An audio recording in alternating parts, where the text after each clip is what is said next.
Qadim zamonlar, muzlik davri hukm surgan paytlar. Dunyo faqat oq va sovuq ranglardan iborat edi. Omon qolish yagona maqsad bo'lgan davrlar. Qahraton shu qadar kuchli ediki, to'xtash o'lim bilan barobar edi. Ammo taqdir ularga bir umid uchqunini hadya etdi. Sirli g'or.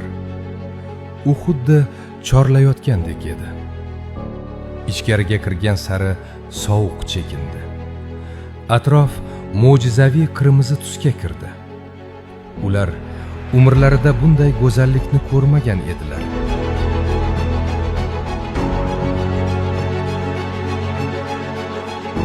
Mitti xilqatlar, yoqutdek yonayotgan anorlardan hayot sharbatini tayyorlashardi.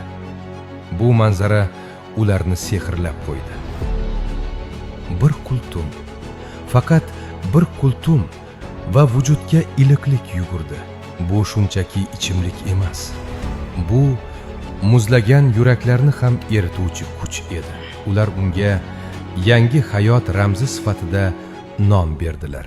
Eleviva. Eleviva tabiatning uyg'onish ta'mi.